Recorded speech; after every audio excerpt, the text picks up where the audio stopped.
The Fall of the Spirits of Darkness, GA 177, Lecture 5, Changes in Humanity's Spiritual Makeup by Rudolf Steiner. The spiritual constitution is such today that we're getting to know grave and significant truths and insights, as you have seen.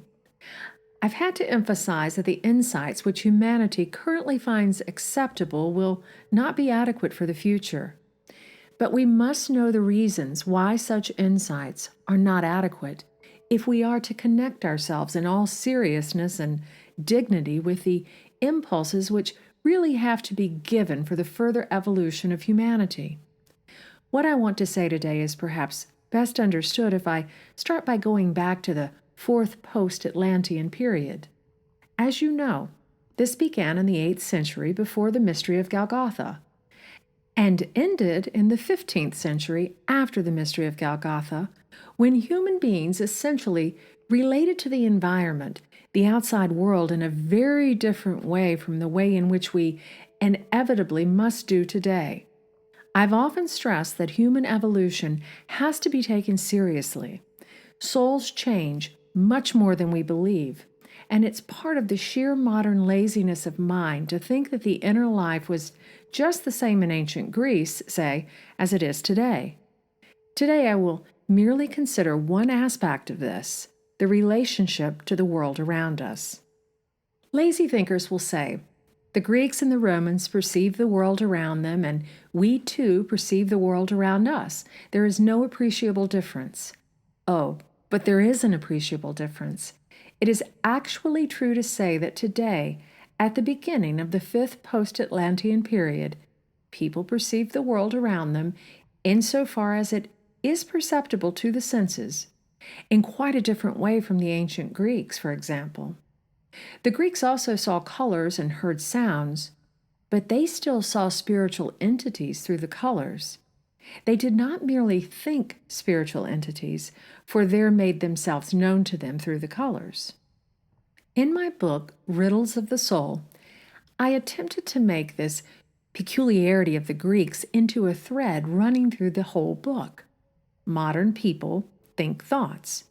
The Greeks did not think thoughts in the same degree. They saw the thoughts which came to them out of the world they perceived around them. Instead of merely being blue or red, the blue and the red in the world around them told them the thoughts which they would then think. This created an intimate relationship to the world. It also created an intense feeling of being connected with an environment which had spiritual qualities. The nature of the human constitution was totally different in the 4th post-Atlantean period, and perceptions were therefore different. In the evolution of the present Earth, distinction must be made between major epochs, a general description of which is given in the occult science. First and Second Age, Lemurian Age, Atlantean Age, our own post-Atlantean Age, and 2 of which are to follow. We must say that during the Atlantean Age, both the Earth and humanity had reached their midpoint. Up to then, everything was growth and development. In some respect, this has not been the case since the Atlantean Age. It certainly is no longer the case where the Earth is concerned. When we walk on the soil today, I have mentioned this on a number of occasions, we are walking on something which is crumbling away. It is no longer something that is growing, as it was in early times. Before and until the middle of the Atlantean Age, the Earth was much more of a growing, sprouting organism. It then started to develop cracks and fissures, we might say. And it was only then that the rocks of today, with their cracks and fissures, developed. This is something known not only in anthroposophy today. You find an excellent description of the breaking up, shattering of our present-day Earth in Edward Seuss's outstanding scientific work, The Face of the Earth. Using broad brushstrokes, he presents the outer conformation of the Earth today, its face as it were, by outlining the properties of minerals, rocks, and the different formations to be found both on and in the Earth, as well as the properties of organic life forms in the realm of the Earth. Basing himself entirely on scientific facts, Seuss comes to the conclusion that the earth is decaying and crumbling away. This, however, is also true for all physical creatures which inhabit the earth. They're on the downward curve of evolution and have been so, essentially, from the middle of the Atlantean Age. Evolution does, however, go in waves, and it is possible to say that the fourth post-Atlantean period, the Greek and Roman civilization, was a kind of recapitulation of what existed in the Atlantean Age. Up until the time of ancient Greece, therefore, it was not so clearly evident that humanity was on the downward curve of evolution. It was a feature of ancient Greece that the inner life was still in complete harmony with physical development. I've spoken of this before. That harmony was, of course, greatest in the middle of the Atlantean Age, but it was recapitulated in ancient Greece. The total human constitution of the ancient Greeks has been discussed on a number of occasions, especially in our characterization of Greek art, which we know to have come from quite different impulses than the art of latter periods. The Greeks still had an inner feeling for the etheric in the human form. They did not need the models we need today, because they felt the form inside themselves. We are thus able to say that until the times of ancient Greece, the living human body was determined and maintained by the immediate environment. Human beings were intimately bound up with the space immediately around them. This changed with the beginning of the fifth post-Atlantean Age. Strange as it may seem to you, it is nevertheless true to say we really are no longer in this world to take care of our own organization. We do still incarnate, but no longer in order to take care of our own organization. This organization evolved until the middle of the Atlantean Age or until ancient Greek times. Then human bodies were as perfect as they can be during time spent on Earth. It will not be until the Jupiter epoch that humanity achieves a higher level of physical perfection. Now, we are really here to be part of a downward curve of evolution, to incarnate in order to learn and experience all manner of things by the very fact that we are in bodies which are dying, increasingly crumbling and withering away. I'm using fairly radical terms. The fact is, however, that anything we inwardly develop and inwardly are will no longer become part of the outer physical body to the same extent as it did in the past. The consequences of this will be all kinds of changes in development. In March this year, a very important person died in Zurich, Franz Brentano. You will find a memoir in my book, Riddles of the Soul, which is due to appear shortly. The book will have 3 parts and an appendix. In the first part, I'm discussing the relationship between anthropology and anthroposophy. In the second part, I'm showing the attitude of modern scholars to anthroposophy, given Dessoir as an example. And in the third part, I intend to show how Franz Brentano, a man with a fine mind, was held in thrall by modern science, but nevertheless came as close as anyone can get to anthroposophy with his psychology. The appendix will give brief outlines of aspects which in the present situation can only be touched on, though they might well provide the subject matter for several volumes. I have made it into a number of short chapters in the new book because the times are getting more and more difficult today, and the situation does not permit a more extensive treatment.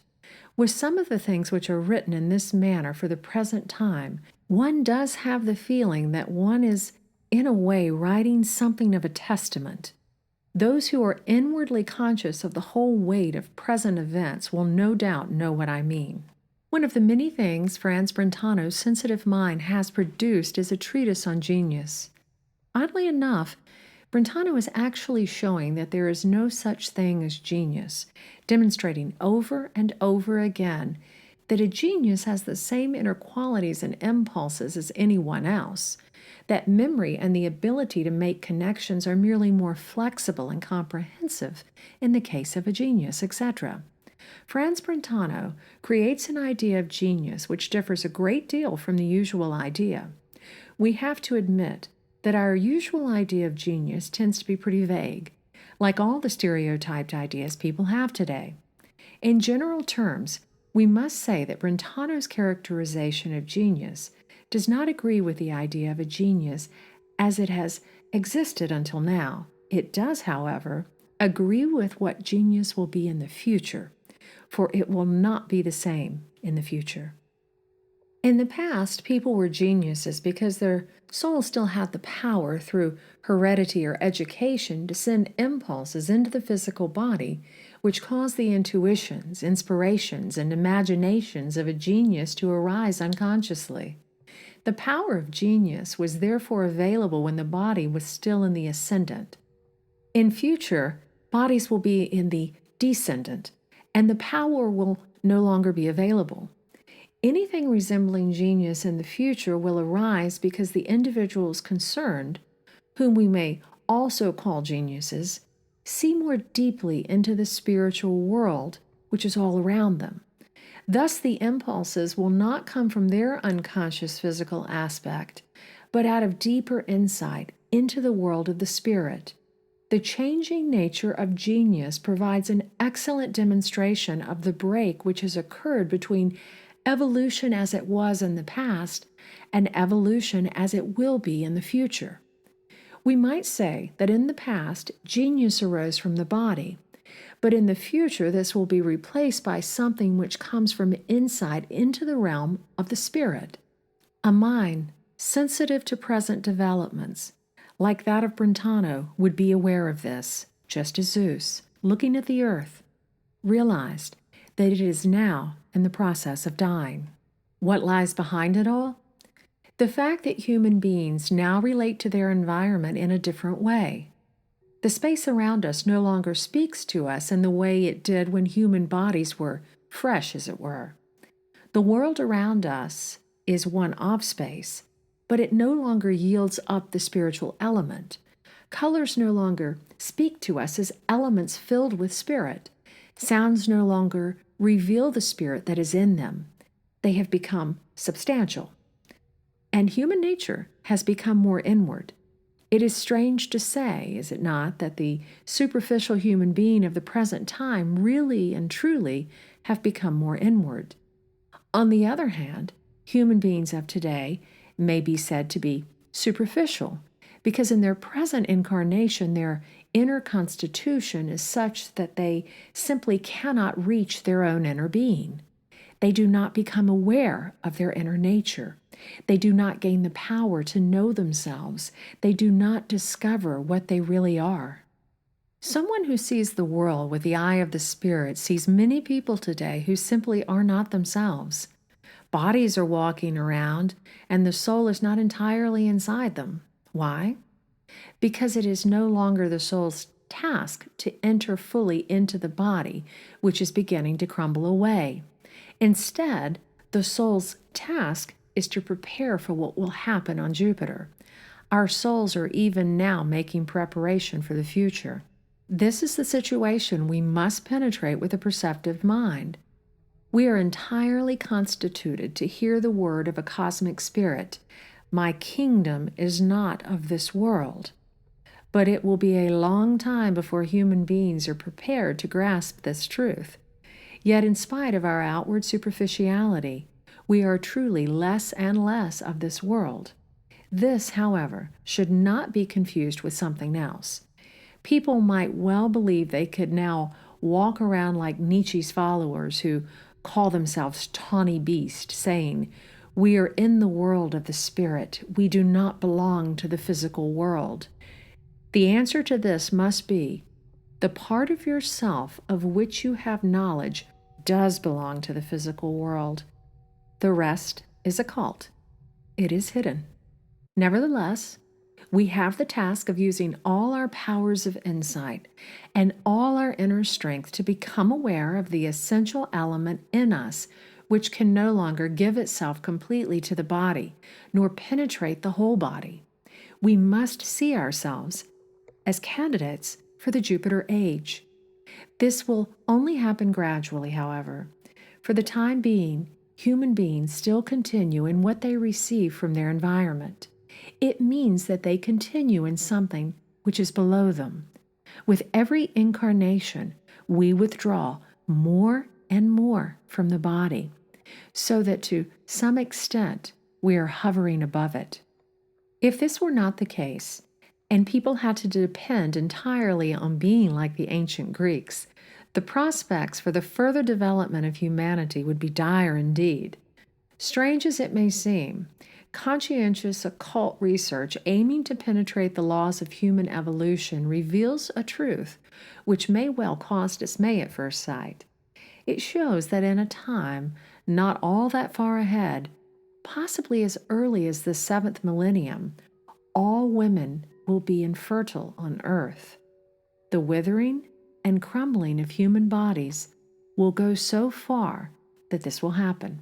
Just think, if the relationships that can only come into their own between the inner life and the physical body were to continue unchanged, people would no longer find anything to do on earth. The fact is that women will no longer be able to have children, even before the earth has gone through all its stages. Human beings, therefore, have to find a different way of relating to earthly existence. The final stages of earth evolution will make it necessary for them to do without physical bodies and yet be present on earth.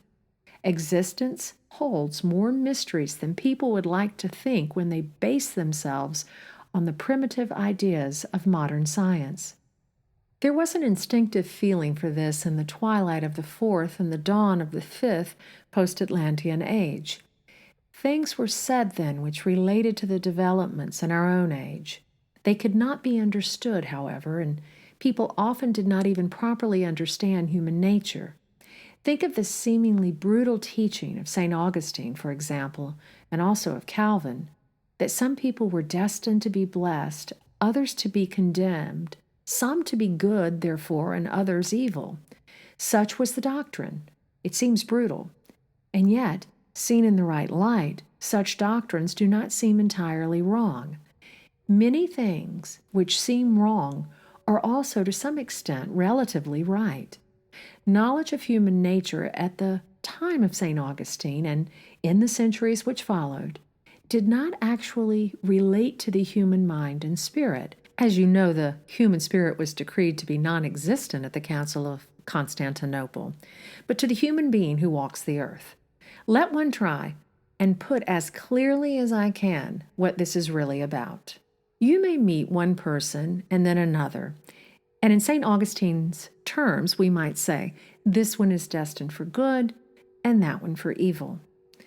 But only the outer physical body, not the individual personality. The latter was not even discussed in Augustine's day. If you have a number of people, you may say, but it only has come to have meaning in more recent times, and it would have been meaningless at the time of the ancient Greeks. These are human souls. They do, of course, fashion their own destinies. No impulses come to them from predestination, but they dwell in bodies destined for good or evil. As Earth evolution progresses, human beings will be less and less able to develop their souls parallel to their bodies. Why then should it not be possible for an individual to incarnate in a body, the whole constitution of which destines it for evil?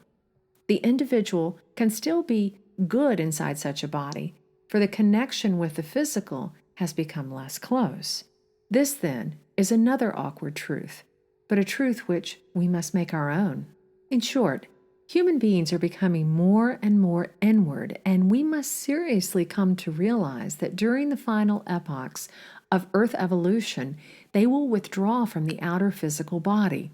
It will, however, need the brutal reality of the facts to get human beings to accept these things, and this can only be gradually, as I have said on a number of occasions. The facts will force them to know these things. Looking at the way people appear on the outside today, we get one image. Looking at the way they do not immediately appear on the outside, we get another image. Today, the two images are no longer in complete agreement, and they will agree less and less as time goes on. It is really necessary for people today not to rely entirely on outer appearances if they want to form an idea. They have to base their ideas on the things which influence human beings out of the spirit. In the future, ideas like these will be particularly vital in everything connected with politics, the social sciences, and so on, and especially also the sphere of education. Ideas coming from the natural and not from the spiritual world can no longer adequately meet human needs. Hence, the inadequate political and social theories we have today. People want to base their judgment only on their physical environment. They do not want to be inspired by anything of a spiritual nature. This is the reason why their theories and political programs are so inadequate. We are living in an age when programs like the one which Woodrow Wilson is presenting are no longer appropriate. The age demands world programs created out of other depths. It will need the assistance of the Spirit to make world programs today. People have not reached the point, however, where they can really be conscious of the truth of everything I've just told you. They're lumbering behind. They have been people of the fifth post-Atlantean age for a long time, but they still want to think like people of the fourth post-Atlantean age. That was right. It was great and truly in harmony in ancient Greek times. It is utterly wrong, however, to think like a Greek today. The Greeks were given everything they needed from their environment, an environment which no longer exists today. In many respects, one first of all notes a form of hatred or dislike arising, hatred being merely another aspect of fear when it comes to taking an inward look at the human being. People want to limit themselves to the outer aspect, and so we get echoes of the past that are nothing but echoes of a time when human beings were not fully in control of their lives. A very interesting phenomena, one I would ask you to take a really good look at, is the following. Imagine we have a number of people putting their heads together in a meeting, let us say. Illuminated minds are meeting all the time nowadays. Well, the actual spiritual element has already separated to some extent. It really is no longer entirely present in those heads, for it has become inward. If there are thinkers present at the meeting, even superficial thinkers, the real heads are hidden from view. The people who are sitting there are not aware of them. And so it may be that you get meetings or individuals with old ideas running on like clockwork in those visible physical heads. These people have no idea of the demands of our time, but their automatic minds may bring up all kinds of echoes from the past. It is interesting that such things happen every now and again. In 1912, a science called eugenetics was established in London. People tend to use highfalutin names for anything which is particularly stupid. The ideas you find in eugenetics really came from people's brains and not from their souls. What are the aims of this science? To ensure that only healthy individuals are born in the future and not inferior ones? Economics and anthropology are to join forces to discover the laws according to which men and women are to be brought together in such a way that a strong race is produced.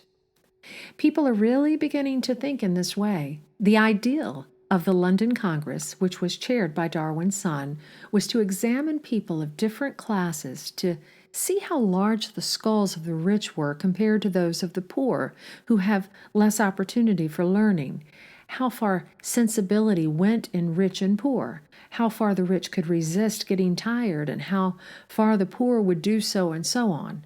They want to gain information on the human body in this way, which may at some future date enable them to establish exactly the following.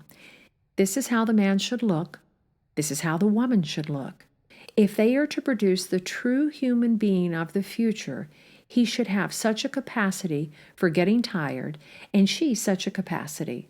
This size skull for him, and a matching size for her, and so on. Those are the rumblings, natural rumblings in brains which are emptied of souls. Ideas rumbling about, which had reality in the Atlantean age. Then there really were laws which enabled people to determine size, growth, and all kinds of things by crossbreeding and the like.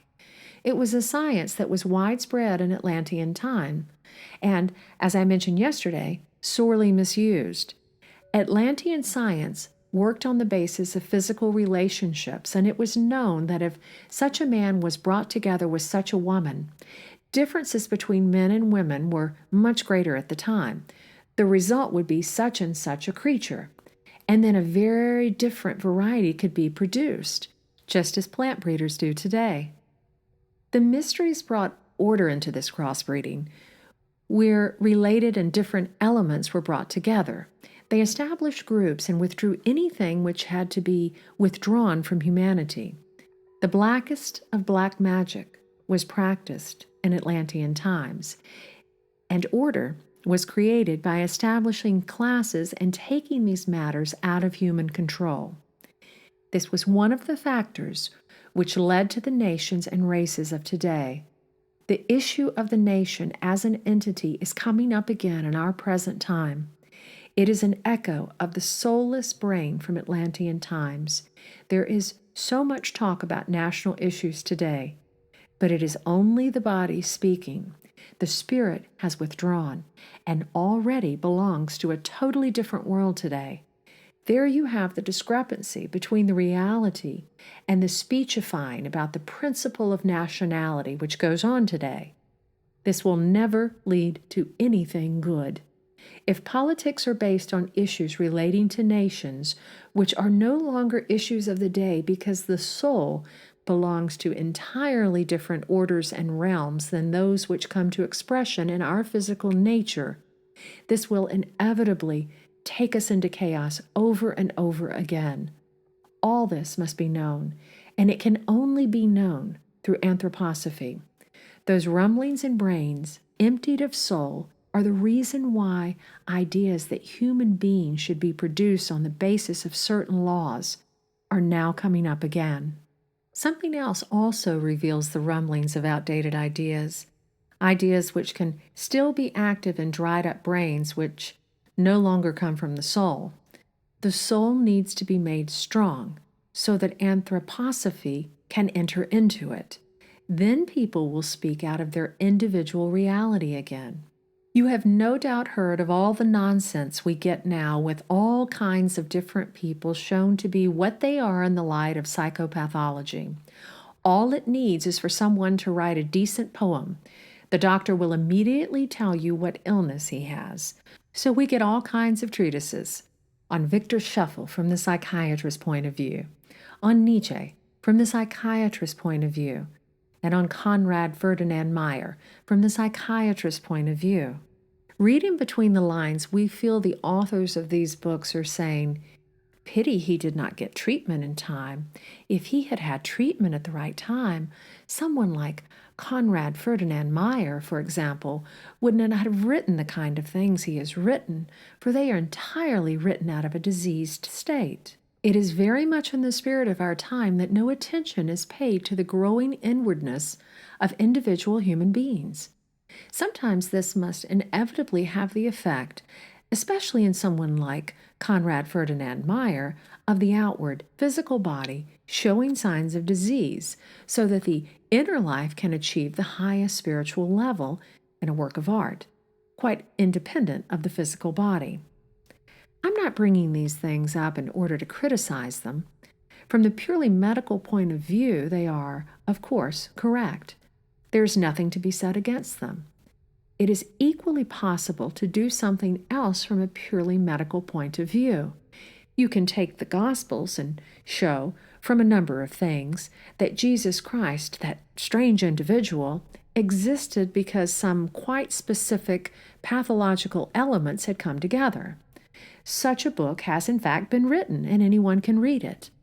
Another book shows that everything which came from the individual called Jesus could only have come from this individual because he was suffering from a particular disease. We must penetrate all these things with our understanding if we are to enter into present developments. I especially want to discuss the education issue in this context to show you that today, growing children cannot be considered in a way which focuses only on things which come to outward expressions. If we were to do so, our efforts at education would sometimes simply fail to reach the element which is now becoming more and more inward. Such things are not properly taken into account today, and this is why there is so little understanding and so much Philistinism. In some respects, Philistinism is the opposite of a true understanding of human nature, for Philistines always like to stick to the norm. Anything which does not fit in with this is considered abnormal. But this will not help us to understand the world around us, and above all, other human beings. One of the things we should encourage in our anthroposophical society is to learn to understand human beings so that we may give due regard to the individual nature of others. Individuals differ much more from each other than one thinks, for the human soul no longer relates entirely to the body, and this makes human beings very complex today. This, of course, has other consequences, though the matter is dealt with rather clumsily today. We must hope that anthroposophy will help people become less clumsy about it.